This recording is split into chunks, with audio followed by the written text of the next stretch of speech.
সকলকে জয় যিশু। প্রভু ধন্যবাদ করি। আসুন আজকের বাক্য আরম্ভ করি। আদি পুস্তক 26 অধ্যায়। পাঠের আরম্ভ এইরূপ। পূর্বে অব্রাহামের সময় যে দুর্ভিক্ষ হয়, তাহা ছাড়া দেশে আর এক দুর্ভিক্ষ উপস্থিত হইল। তখন ইসাহাক গরারে পলেষ্টীয়দের রাজা অবিমেলকের কাছে গেলেন। আর সদাপ্রভু তাহাকে দর্শন দিয়া কহিলেন, তুমি মিশর দেশে নামিয়া যাইও না। আমি তোমাকে যে দেশের কথা বলিব তথায় থাকো। এই দেশে প্রবাস করো। আমি তোমার সহবর্তী হইয়া তোমাকে আশীর্বাদ করিব। কেননা আমি তোমাকে ও তোমার বংশকে এই সমস্ত দেশ দিব এবং তোমার পিতা অব্রাহামের নিকটে যে দিব্য করিয়াছিলাম তাহা সফল করিব। আমি আকাশে তারাগণের ন্যায় তোমার বংশ বৃদ্ধি করিব। তোমার বংশকে এই সকল দেশ দিব ও তোমার বংশে পৃথিবীর যাবতীয় জাতি আশীর্বাদ প্রাপ্ত হইবে। কারণ অব্রাহাম আমার বাক্য মানিয়া আমার আদেশ, আমার আজ্ঞা, আমার বিধি ও আমার ব্যবস্থা সকল পালন করিয়াছে। পরে ইসাহাক গরারে বাস করিলেন। আর সে স্থানের লোকেরা তাহার স্ত্রীর বিষয়ে জিজ্ঞাসা করিলে তিনি কহিলেন, উনি আমার ভগিনী। কারণ এ আমার স্ত্রী। এই কথা বলিতে তিনি ভীত হইলেন। ভাবিলেন, কি জানি এই স্থানের লোকেরা রিবিকার নিমিত্তে আমাকে বধ করিবে, কেননা তিনি দেখিতে সুন্দরী ছিলেন। কিন্তু সে স্থানে বহুকাল বাস করিলে পর কোনো সময় পলেষ্টীয়দের রাজা অবিমেলক বাত্যায়ন দিয়া দৃষ্টিপাত করিলেন। আর দেখো, ইসাহাক আপন স্ত্রী রিবিকার সহিত ক্রীড়া করিতেছেন। তখন অবিমেলক ইসাহাককে ডাকিয়া কহিলেন, দেখুন, ওই স্ত্রী অবশ্যই আপনার ভার্যা। তবে আপনি ভগিনী বলিয়া তাহার পরিচয় কেন দিয়াছিলেন? ইসাহাক উত্তর করিলেন, আমি ভাবিয়াছিলাম, কি জানি তাহার জন্য আমার মৃত্যু হইবে। তখন অবিমেলক কহিলেন, আপনি আমাদের সহিত এ কি ব্যবহার করিলেন? কোন লোক আপনার ভার্যার সহিত অনায়াসে শয়ন করিতে পারিত, তাহা হইলে আপনি আমাদিগকে দোষগ্রস্ত করিতেন। পরে অবিমেলক সকল লোককে এই আজ্ঞা দিলেন, যে কেহ এই ব্যক্তিকে কিংবা ইহার স্ত্রীকে স্পর্শ করিবে তাহার প্রাণদণ্ড অবশ্যই হইবে। আর ইসাহাক সেই দেশে চাষকর্ম করিয়া সেই বৎসর 100 গুণ শস্য পাইলেন এবং সদাপ্রভু তাহাকে আশীর্বাদ করিলেন। আর তিনি বহিষ্ণু হইলেন এবং উত্তর উত্তর বৃদ্ধি পাইয়া অতি বড়লোক হইলেন। আর তাহার মেষধন ও গোধন এবং অনেক দাস দাসী হইল। আর পলেষ্টীয়েরা তাহার প্রতি ঈর্ষা করিতে লাগিল।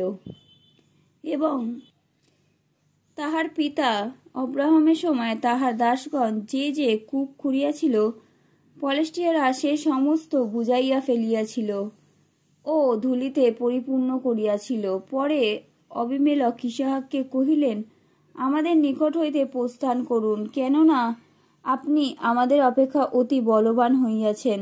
পরে ইসাহাক তথা হইতে যাত্রা করিলেন ও গরারের উপত্যকাতে তাম্বু স্থাপন করিয়া সে স্থানে বাস করিলেন। আর ইসাহাক আপনার পিতা অব্রাহামের সময় খনিত কূপ সকল আবার খুঁড়িলেন, কারণ অব্রাহামের মৃত্যুর পরে পলেষ্টীয়রা সে সকল বুঝাইয়া ফেলিয়াছিল।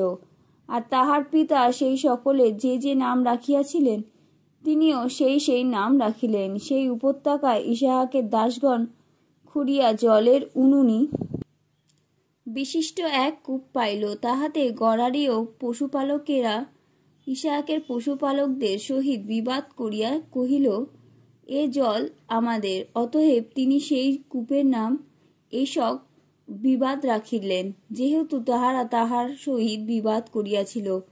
পরে তাহার দাসগণ আর এক কূপ খনন করিলে তাহারা সেটির জন্য বিবাদ করিল। তাহাতে তিনি সেটির নাম সিটনা বিপক্ষতা রাখিলেন।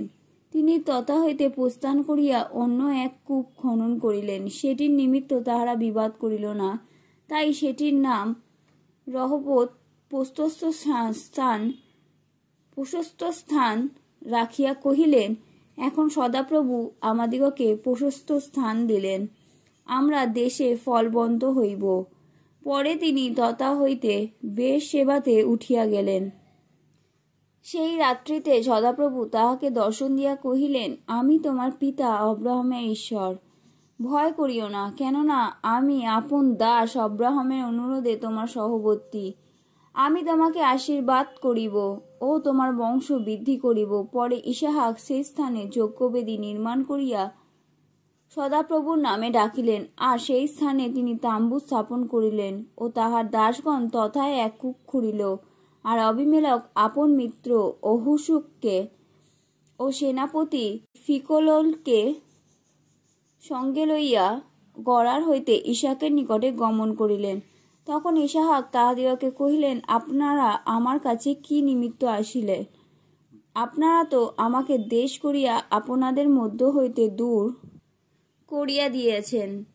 তাহারা বলিলেন, আমরা স্পষ্টই দেখিলাম সদাপ্রভু আপনার সহবর্তী। এই জন্যই বলিলাম, আমাদের মধ্যে অর্থাৎ আমাদের ও আপনাদের মধ্যে এক শপথ হোক, আর আমরা এক নিয়ম স্থির করি।